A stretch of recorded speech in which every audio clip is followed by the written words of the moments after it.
வந்திருக்க media people and தமிழ்நாட்டு மக்கள், தமிழ் மக்கள் எல்லாருக்குமே வணக்கம்.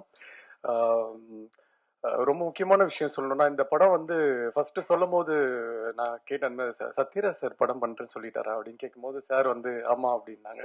ஸோ நானுமே கதை ரொம்ப பிடிச்சிருந்து, டைரக்டரும் ரொம்ப பிடிச்சிருந்து இந்த படம் ஓகே சொன்னதுக்கு மெயின் ரீசன் வந்து ஒரு 3 பேர் தான். ஃபர்ஸ்ட் வந்து சத்யராஜ் சார், ஸோ அவர் படம் பண்றாருன்னு சொன்னாங்க. அப்புறம் யோகி பாபு டார்லிங் வந்து பண்றாங்கன்னு சொன்னாங்க. அப்புறம் மெயினா மியூசிக் வந்து இமான் சார் பண்றாங்க அப்படின்னு சொன்னோன்னே, இதுக்கு மேல அவங்களே ஃபில்டர் பண்ணி ரெடியா தான் வச்சிருப்பாங்க படத்தை. ஸோ நம்ம போய் நடிச்சுட்டு வந்தா போதும் அப்படின்ற மாதிரி தான் இருந்தது.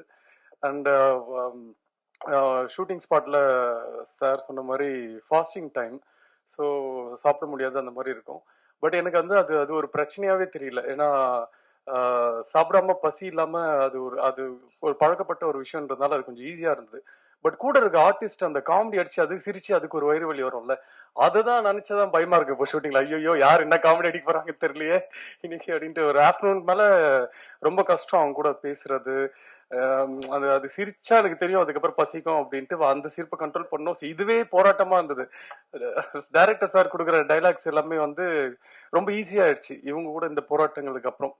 ஸோ டைரக்டர் கூட எப்பவுமே ஒரு சீன் ஷூட் பண்றதுக்கு முன்னாடி ஒரு ஆஃப் அன் அவர் நாங்கள் பேசிட்டு தான் இருப்போம். இது இப்படி பண்ணிக்கலாமா, இந்த டைலாக் இப்படி மாத்திக்கலாமா அப்படின்னு சொல்லிட்டு அதுக்கு ரொம்ப ரொம்ப கம்ஃபர்டபுளா ஓகே உங்களுக்கு என்ன பிடிக்குதோ ஓகே உங்க உங்க ஸ்டைல பேசுங்க அப்படின்னு சொல்லிட்டு திரும்ப ஒரு 2வது டேக்ல சொல்றாரு இது மாத்திக்கலாமா.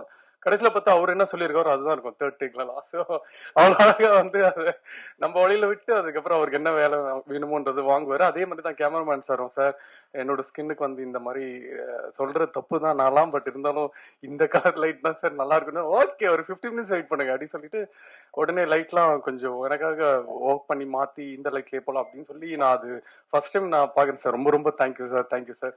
அது நீங்க கேட்டோன்னு புரிஞ்சுக்கிட்டு அது உடனே எனக்கு அந்த ஹெல்ப் பண்ணதுக்கு ரொம்ப ரொம்ப நன்றி.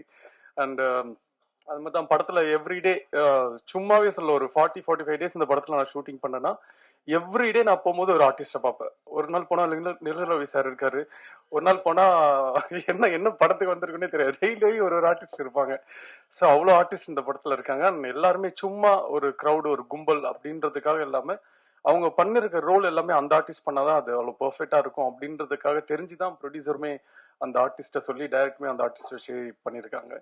ஸோ இந்த படத்தை பத்தி நாங்க சொல்றதை விட நீங்க பார்த்துட்டு நீங்க சொல்லுங்க. பட் பர்சனலா கேட்டா எனக்கு படம் வந்து இந்த மாதிரி படம் இப்போ இருக்கணும். ஏன்னா எல்லாமே கொஞ்சம் பிளட் அந்த மாதிரிலாம் இருக்கு. ஸோ நடுவில் இப்படியும் ஒரு படம் ஃபேமிலியா ஒரு ஒரு ஜாலியா ஒரு சிரிச்சுட்டு தேட்டர் விட்டு வரும்போது எதுவுமே பாரமே இல்லாம முடிஞ்சா இருக்கிற பாரம் கொஞ்சம் இறக்கி வச்சுட்டு வர மாதிரி இருக்கிற படங்கள் பண்ண ரொம்ப ஆசை. ஸோ அந்த மாதிரி தான் இந்த படம் அமைஞ்சது.